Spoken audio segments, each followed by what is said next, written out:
आज ये video start करने से पहले मैं आपको एक बात बताना चाहूँगा कि जिस चीज़ के बारे में मैं आज आपके साथ डिस्कस कर रहा हूँ अनएम्प्लॉयमेंट ऑफ कनाडा में, वो बहुत ज़रूरी है। और ये सारी चीज़ें मैं आपको इसलिए डिलीवर करना चाहता हूँ क्योंकि मैं चाहता हूँ कि आप यहाँ आके बाद में ये रिग्रेट ना करें कि मैंने गलती क्या कर दी। मैं आपको आने से मना नहीं कर रहा हूँ, बट एक स्ट्रेटेजी प्लान करिए, उसके बाद आइए, ओके। क्योंकि बिना प्लानिंग के आप आ जाएंगे तो फिर आपको बहुत डिफ़िकल्ट होगी यहाँ आके सरवाइव करना, ओके। तो वो आपके साथ ना हो, इसीलिए मैं ये वीडियो बना रहा हूँ। प्लीज़ वीडियो को पूरा देखिएगा। आधी वीडियो देख के कोई भी जजमेंट या कमेंट पास मत करिएगा। ये मैंने खुद यहाँ फेस करा है, मैंने देखा है, लोगों के साथ हो रहा है, इसलिए मैं वीडियो बना रहा हूँ। जिन लोगों के पास जॉब है, जो कर रहे हैं, वो प्लीज़ ये मत कहिए कि यहाँ बहुत कुछ है, सब सही चल रहा है। जिन लोगों के पास जॉब नहीं है, जो यहाँ सरवाइव कर रहे हैं, ये वीडियो उन लोगों के लिए, और जो यहाँ आने वाले हैं, ये वीडियो उन लोगों के लिए। सो प्लीज़ मैं उनको भी ये कहना चाहूँगा कि अगर ये वीडियो मैं इसलिए बता रहा हूँ कि जो लोग यहाँ आए और सरवाइव कर रहे हैं, मैं उनको ये डिलीवर करना चाहूँगा नॉलेज कि अगर मेरी वीडियो देखने के बाद आपको कोई हेल्प मिले आपके जॉब के रिलेटेड, या आप अपने स्किल उससे बेहतर कर पाए, तो प्लीज़ ये वीडियो पूरी देखिएगा मेरी, ओके। और thanks a lot for giving your love and support to my channel. आप ऐसे देते रहिए, मुझे बहुत अच्छा लग रहा है। मेरे चैनल को सब्सक्राइब करिए, लाइक करिए मेरे वीडियोस को, और प्लीज़ इस वीडियो को शेयर ज़रूर करिएगा। चाहे आप सब्सक्राइब नहीं भी करेंगे चलेगा, बट शेयर ज़रूर करिएगा, क्योंकि ये बहुत ज़रूरी है सबको जानना कि कनाडा में अभी क्या चल रहा है, ठीक है। तो जो अभी मैं रिसेंटली न्यूज़ देख रहा था, I am not news person, तो मैं न्यूज़ देख रहा था जो उसमें आया था कि कनाडा में 5.5% जो है अनएम्प्लॉयमेंट का रेट वो बढ़ गया है। 5.5% काफ़ी होता है। रिसेशन हिट पे है, मतलब बिल्कुल टॉप नॉच में नहीं है, पर हिट पे है रिसेशन। बहुत से लोगों के पास जॉब नहीं है, और जॉब क्यों नहीं है मैं वो आपको बताता हूँ। हम इंडिया से आ जाते हैं बस ये सोच के कि हमें कनाडा जाना है। हम जैसे तैसे वीज़ा लगाते हैं और 10, 15, 25, 30 लाख जितना जो देते हैं वो दे के हम कनाडा आ जाते हैं। अब जैसे बाय द वे सोचिए, यहाँ जॉब की वैकेंसी अवेलेबल है एचवेक के लिए और लैंडस्केपिंग के लिए। एचवेक और लैंडस्केपिंग के लिए जॉब की वैकेंसी है, पर मुझे वो काम आता ही नहीं है। मुझे जो काम आता है उस सेक्टर में जॉब ही नहीं है, तो फिर मैं जॉब कहाँ करूँगा। उसके बाद जब मैं जॉब करूँगा वो मैं बिल्कुल ग्राउंड लेवल के लिए करूँगा। जैसे मैं किसी वॉशिंग वाले बंदे को डिग्रेड नहीं कर रहा हूँ, पर मैं काम किसका करूँगा, मैं वॉशिंग का करूँगा। अब मैं वॉशिंग का काम करूँगा तो मेरे स्किल का जॉब तो वो हुआ नहीं, और वही वॉशिंग का काम जिसको वो काम आता था, जिसकी वो स्किल है, वो स्किल उस स्किल का जॉब हमने कर लिया। अब एक बंदे को और नौकरी जो मिल सकती थी उसी के सेक्टर पे, वो उसको नहीं मिली। क्यों? क्योंकि वो नौकरी हमने कर ली।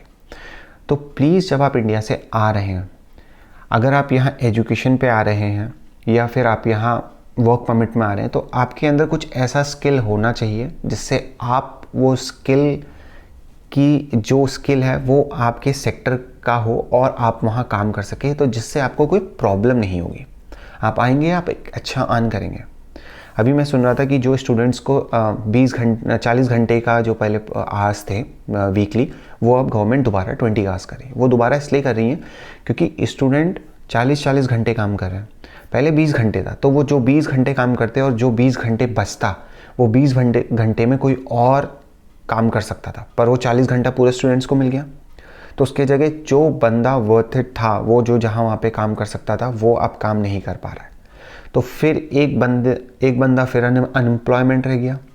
वो अपने सेक्टर पे काम नहीं कर पाया, वो अपनी जहाँ पे कर सकता था, जो उसका फोर्टे था, वहाँ पे वो काम नहीं कर पाया। तो ऐसे ही करके चीज़ें प्रॉब्लम में पड़ती है। और फिर मैंने एक न्यूज़ देखी, मैं हो सकेगा तो आपको लिंक एक न्यूज़ का नीचे डिस्क्रिप्शन बॉक्स में डाल दूँगा, उसमें खुद देखिएगा कि किस तरह से अनएम्प्लॉयमेंट हिट कर रहा है कनाडा को। बट उसमें भी न्यूज़ में पूरा नहीं बता रखा है, पर मैं आपको न्यूज़ का लिंक डाल दूंगा, तो आप देख लीजिएगा। बट फैक्टर्स ये हैं कि एम्प्लॉयमेंट हिट कर रहा है कनाडा, अनएम्प्लॉयमेंट हिट कर रहा है कनाडा पे। अब मैं दूसरी चीज़ आपको बताता हूँ। लोग सोचते हैं मैं यहाँ आ जाता हूँ टूरिस्ट वीज़ा पे, जो गवर्नमेंट ने खोल रखा है, पर उसके पीछे का सच क्या है अब वो मैं बताता हूँ आपको। मैंने एक वीडियो बनाया था कि आप कैसे टूरिस्ट वीज़ा को अपना वर्क परमिट में कन्वर्ट कर सकते हैं। अब उसके पीछे का सच मैं आपको बताता हूँ। आप इंडिया से विजिटर वीज़ा लगा के कनाडा आ गए, आप कनाडा आए, आपने यहाँ टूरिस्ट वीज़ा में घूमा, आपको कनाडा अच्छा लगा, आपने सोचा अरे यार मैं वर्क परमिट में कन्वर्ट करवा लेता हूँ, मैं LMIA ले लेता हूँ। आपने अब LMIA लिया, ठीक है। अब LMIA का चार्ज मैं आपको बताऊँ, एक रेस्टोरेंट वाला अगर आपसे LMIA आपको दे रहा है ना, सिर्फ एक पेपर में लिख के देने का आपका LMIA, वो 15 से 25,000 डॉलर ले रहा है, और कहीं तो 30 to 35,000 डॉलर्स तक का चार्ज कर रहे हैं। आप समझ सकते हैं 30,000 डॉलर्स कितने होते हैं, आप खुद मल्टीप्लाई करके देख लीजिए। आप इंडिया से अगर वर्क परमिट बना के आएंगे ना, वो ज़्यादा चीप होगा आपके लिए। बट उसमें भी मैंने कुछ पिछली वीडियो में बताया था कि क्या क्या चीज़ें आपको फॉलो करनी है, तो वीडियो प्लीज़ देखिएगा मेरी। तो सिर्फ वो इतनी सी चीज़ का आपको चार्ज कर देते हैं 25 से 30,000। इतना आसान नहीं है। और कनाडा आके आप 25-30 हज़ार डॉलर सिर्फ एक LMIA के लिए पे कर रहे हैं, और वो भी उसमें भी आपका वो कोई जॉब नहीं है आपका उसमें, वो सिर्फ आप कर रहे हैं क्योंकि आपको कनाडा का LMIA चाहिए। तो प्लीज़, कनाडा ही एक मात्र कंट्री नहीं है पूरे देश पे, पूरे वर्ल्ड में, ठीक है, सॉरी, पूरे वर्ल्ड में सिर्फ एक कनाडा ही नहीं है, बहुत सी अलग अलग कंट्रीज़ हैं। प्लीज़ वहाँ की भी रिसर्च करिए, वहाँ भी देखिए और वहाँ भी जाइए। सिर्फ ऐसा नहीं कि दुनिया में लोग कनाडा आ रहे हैं तो हमें भी कनाडा आ रहा है। मैं थोड़ा रफ जरूर हूँगा, पर उसके लिए सॉरी, पर कनाडा आ रहे हैं सब, तो आपको भी कनाडा आना ये ज़रूरी नहीं है। तो प्लीज़, पहले इंडिया में अगर आप बैठे हैं और आपका प्लान है आने का, तो प्लीज़ कुछ पॉइंट्स को ध्यान रखिए जो मैं आपको बता रहा हूँ। आपका जो लाइफ गोल है, क्या वो कनाडा में सूट कर रहा है? अगर कर रहा है तो आइए, और कैसे कर रहा है उस पर भी ध्यान दीजिए। अगर आप कनाडा आने वाले हैं, आप सोचते हैं कि मैं यहाँ से एजुकेशन करूँगा या मैं किसी सेक्टर में आके यहाँ काम करूँगा और मैं बस कुछ कनाडा को बदल दूँगा, तो ऐसा कुछ नहीं है, ओके। अगर मैं एक आपको बिल्कुल फैक्ट वाली बात बताता हूँ, अगर आप इंडिया के अंदर बहुत अच्छा अर्न कर रहे हैं, 6 फिगर सैलरी अगर आपकी है, तो मत आइए और कहीं मत जाइए, ना ही कनाडा, ना ही ऑस्ट्रेलिया, ना ही सिडनी, ना ही दुनिया का कोई भी कोना, कहीं मत जाइए। आप अपनी ही कंट्री में रहिए अगर आप 6 फिगर सैलरी कमाते हैं तो, ओके।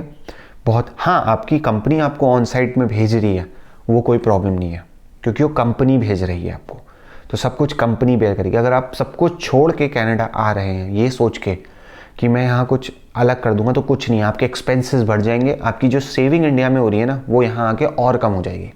अगर आप इंडिया में अपनी 1 लाख सैलरी में, मैं एक फिगर ले रहा हूँ, 1 लाख की सैलरी में अगर आप 60,000 भी सेव कर रहे हैं ना इंडिया के अंदर, अगर आप बहुत खुला हाथ खर्चा करते हैं, 40,000 अगर आप महीने का फूक रहे हैं सब कुछ रेंट वेंट दे के, तो फिर भी आप 60, यहाँ आने के बाद ना वो 1 लाख की सैलरी में से आप 60,000 भी नहीं बचा पाएंगे। और अगर आप यहाँ आके भी 60,000 बचा रहे हैं ना, तो यहाँ आने का कोई फ़ायदा नहीं है। फिर इंडिया में 60,000 बचाइए, वो ज़्यादा बेहतर है आपके लिए। तो आपका लाइफ का गोल क्या है, क्या वो फिट बैठ रहा है कनाडा के लिए, तब आइए, वरना मत आइए, इंडिया में ही रहिए। और दूसरी चीज़ की गवर्नमेंट क्या कर रही है, गवर्नमेंट ने जो बात बोली थी कि हम लोग शॉर्टेज ऑफ लेबर है, वीज़ा रिलीज़ कर रहे हैं, अब शायद गवर्नमेंट यहाँ की, हमारे जस्टिन ट्रूडो भाई साहब, उसे वापस लेने वाले हैं, ठीक है। और स्टूडेंट्स का भी जो 40 आवर्स वाला था वो भी कम करने वाले हैं। और ये पक्का है या नहीं है मुझे नहीं पता, बट ये बात है कि स्टूडेंट वीज़ा 2024 या 2025 में बंद करेंगे, क्योंकि पिछले साल 5 लाख स्टूडेंट्स का इंटेक हुआ है कनाडा के अंदर, 500,000 का इंटेक खाली स्टूडेंट्स का हुआ है। उसके अलावा जो वर्क परमिट वाले हैं, टूरिस्ट वीज़ा वाले हैं, जो यहाँ आए हैं, यहाँ आने के बाद अपनी फैमिली के साथ रह रहे हैं और यहीं सेटल होने का फिर उनका प्लान हो गया, वो अलग है, उनका अकाउंट अनकाउंटेबल है। और बहुत से यहाँ इलीगल भी है जो इलीगली रह रहे हैं। तो ये सारे लोग जब यहाँ आके रहेंगे और जॉब करेंगे, कैश में जॉब करेंगे, तो फिर कैसे होगा? जो जिसकी स्किल है, जिसका जो काम है, उसको काम कैसे मिलेगा? नहीं मिलेगा। तो अनएम्प्लॉयमेंट ऑफ कोर्स बढ़ेगी आपकी। और पहले यहाँ सिर्फ लोग देसी को बदनाम करते थे कि अरे देसी अपने देसी को काम देता है, ये करता है। देसी का मैं एक मिथ क्रैक कर दूँ, देसी हर वो बंदा है, कोई इंडियन ही देसी नहीं, हर वो बंदा है, चाहे वो लेबनीज़ हो, चाहे वो फिलिपीनी हो, चाहे वो पाकिस्तानी हो, अगर वो अपने ही बंदे को जॉब दे रहा है तो वो देसी है, वो ऑफकोर्स देसी है। सिर्फ इंडियन को ही देसी कहना गलत है, ओके। तो यहाँ है हर कोई अपने बंदे को। मैं रिसेंटली बाबर के वहाँ गया था, वो बार्बर इजरायली था, उसने अपने ही इजरायली बंदे को नौकरी में रख रखा है $18 आवर में, जबकि एक बार्बर की सैलरी यहाँ पे $25 है। तो एक जो स्किलफुल बंदा है उसकी जॉब खा गया, उसको जॉब नहीं मिली।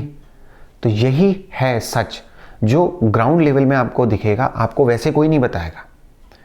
बैठ के यूट्यूब में मैं या कोई भी बड़ा यूट्यूबर आपको ये सच नहीं बता सकता कि एग्जैक्टली क्या चल रहा है, या वो कहे आ जाओ कनाडा, कनाडा में बहुत कुछ है, आपका कनाडा आपकी ज़िंदगी बदल देगा। ऐसा कुछ नहीं है। कनाडा कोई गॉड नहीं है जो आपको यहाँ आके आप पे कोई मैजिक कर देगा, आपकी ज़िंदगी इधर से उधर हो जाएगी। आप पहले प्लास्टिक की ग्लास में पानी पीते थे और आप सडनली फिर शैम्पेन ग्लास में पानी पीने लगे, ऐसा कुछ नहीं होगा। कनाडा वही है, वैसे ही रहेगा, पर सच्चाई बताने में हर कोई ही डरेगा। पर रियलिटी यही है कि ये होता है। और कैश की जॉब में ऐसा ही होता है कि क्योंकि उनको फ़ायदा होता है। अगर एक ऑन पेपर वो $22 पर आवर का एक एम्प्लॉय है, और उसको अगर आप कोई भी एक मैं ही बाय द वे जाता हूँ, और जिस जॉब को मैं कर रहा हूँ 22 पर आवर पे है ऑन पेपर। अगर बाय द बुक चलें तो वो 22 पर आवर। मैंने गया, मैंने कहा कि सर मुझे जॉब चाहिए, आप मुझे कैश पे रख लीजिए। उसने कहा मैं $15 दूंगा तुम्हें। I you okay? I am happy. मैं तो पहले से एक जॉब कर रहा हूँ ना, मैं एक पहले से जॉब कर रहा हूँ, अब मैंने कैश की जॉब भी कर ली। तो एक $22 वाले की जिसको मिल सकती थी नौकरी, उसकी नौकरी मैंने खा दी। तो ये जो पूरा है प्लानिंग प्लॉटिंग जो नीचे लोअर ग्राउंड लेवल पे रहती है, जिससे लोग सफ़र करते हैं, तो उसी सफरिंग के चक्कर में अनएम्प्लॉयमेंट बढ़ता है। और अगर आप टूरिस्ट वीज़ा के बाद भी विजिटर वीज़ा के बाद भी आके यहाँ वर्क परमिट पे कन्वर्ट कराना चाहते हैं, तो प्लीज़ अगर आपके अंदर कोई स्किल है ऐसी जो स्किल यहाँ किसी काम में फिट हो सकती है, अगर जैसे यहाँ लैंडस्केपिंग का बहुत अच्छा काम है, HVAC का मैंने आपको बताया बहुत अच्छा काम है, आपको ड्राइविंग आती है तो आपका बहुत अच्छा काम, आपको बहुत अच्छी जॉब मिल जाएगी, जिसके लिए वैकेंसी है और वैकेंसी रहती हैं। मतलब 10 में से 8 लोगों को तो मिलती है। दो को सोच के हम ये नहीं कह सकते हैं कि 100%, पर 10 में से 8 को जरूर मिलेगी।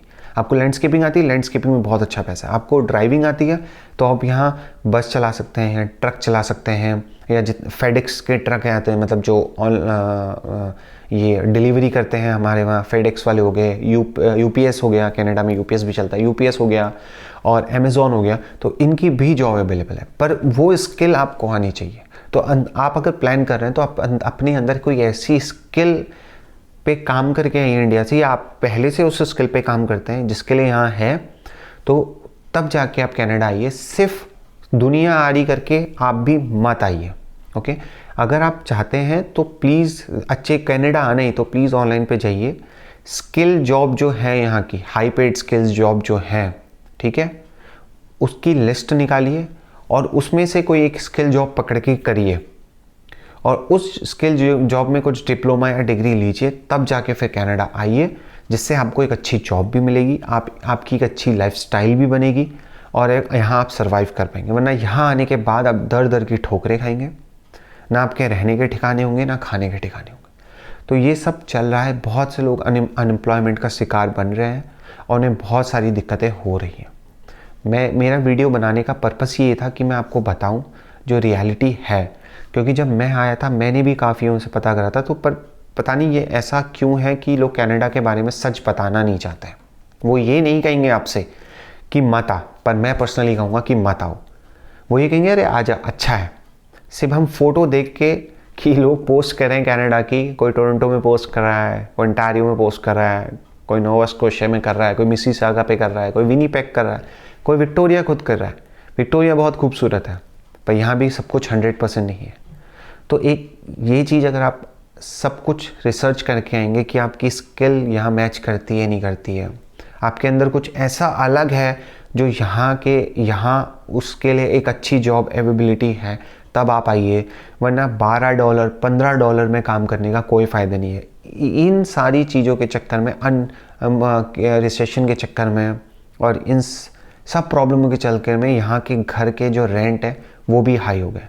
एक $12 एक $16 में काम करने वाला बंदा क्या रेंट देगा, क्या खाएगा और क्या सेविंग करेगा? तो ये रियलिटी है। अगर आपकी सैलरी अच्छी है अगर आप 40 आवर्स काम करते हैं वीकली में, आपकी $25 सैलरी है पर आवर सैलरी है, तो यू कैन सेव बेटर। आप $1000 $1500 आराम से सेव कर सकते हैं, विच इज़ वेरी गुड। 1500 $2000 तक का आप सेव कर सकते हैं। तो $2000 अगर आपकी सेविंग्स है, मतलब आपकी 1800 या 1600 के आसपास की आपकी सेविंग है, तो आप बहुत अच्छा है। आप कम से कम 1 लाख रुपए सेव कर रहे हैं। अगर आप 40-50 हज़ार रुपये सेव कर रहे हैं यहाँ आके, तो वो यूज़लेस है। तो प्लीज़ ये गलती मत करिएगा। सिर्फ यहाँ देखा दाखी में मत आइए, और समझिए, रिसर्च करिए, तब आइए। तो मैं ये चाहता हूँ कि आप ऐसी मेरे साथ जुड़े रहिए। मैं और भी आपको बताऊँगा कि क्या सही है क्या गलत है, ओके। और जिन्हें वीडियो अच्छी लगी, अगर कोई क्वेश्चन है तो पूछिएगा प्लीज़ कमेंट में। मैं आपका रिप्लाई आपको ज़रूर करूँगा, पर्सनली देखूँगा, सारे कमेंट्स में देखता हूँ और आपको बेटर ऑप्शन दूँगा। और लास्ट में एक बात और, कि कनाडा ही एकमात्र देश नहीं है, और भी कंट्री हैं। रिसर्च करिए और बेस्ट जगह जाइए और अपना फ्यूचर बेस्ट करिए, ठीक है। अगर मेरा वीडियो आपको पसंद आए तो प्लीज़ इसको भी लाइक करिएगा, कमेंट करिएगा और शेयर ज़रूर करिएगा इस वीडियो को अपने सभी दोस्तों के साथ। और मेरे साथ ऐसे जुड़ी रहिए। तो फिर मैं आपसे अभी अलविदा लेता हूँ। मैं दोबारा आऊँगा अगली वीडियो पे। जय हिंद, जय भारत।